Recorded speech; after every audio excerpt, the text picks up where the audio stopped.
Your first alert weather with meteorologist Jeff Desnoyers.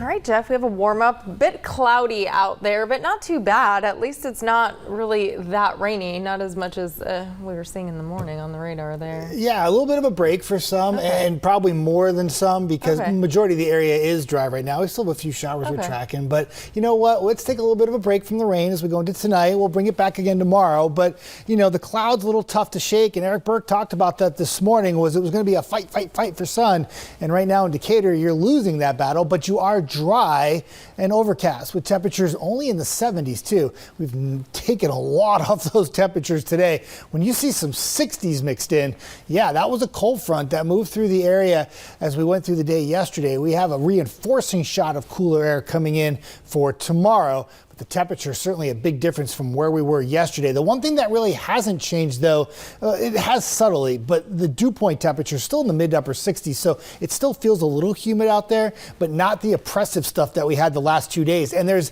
this pocket of really dry air where the dew points are in the 40s and 50s. What that means for you at home, it means that as that air moves into the region, as we go into the end of the week, and especially for the weekend, especially on Sunday, it will feel comfortable, and the air will be like, when you go outside, you'll be like, this is what it can be like when it's not humid outside, right?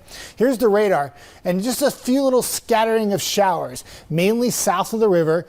Kind of keeping an eye on this one here. This is a little bit more in the way of some more heavy rain in Boaz towards Gaston right now, and some spotty showers track up 59 towards Fort Payne. Then it breaks up a little bit, little spot showers south of Scottsboro, Langston, maybe a little wet for you soon. And then you pick up another shower near Holly Pond, and then back towards Speake and south of Moulton. This is all going to stay mainly south of the river, and eventually the rain opportunities, even though we have them now, back to the west, not so much. So this is kind of like the last hurrah here for the next hour or two, and then finally getting into a period where it's dry during the overnight. But it's short-lived because some more showers and storms in the forecast for tomorrow. We call it a backdoor cold front. It's an actual technical weather term, and all it means is the frontal boundary. You think of things moving from west to east, right? But this cold front comes at us from the wrong way. It comes from the east and moves west and takes this wedge of cooler air and moves it right over the region.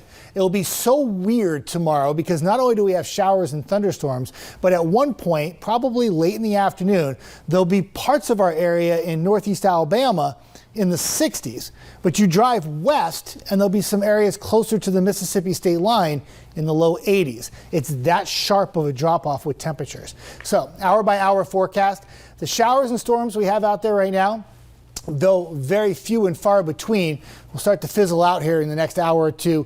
And by the time we get to tonight, it's generally dry. We drop it back into the 60s. Track a few showers and storms for Thursday. A few forecast models bringing in some rain really early in the morning. But I think the better chance of rain will likely be towards the afternoon. Look at the temperatures, though, at 6:35 p.m. 67 in Fort Payne.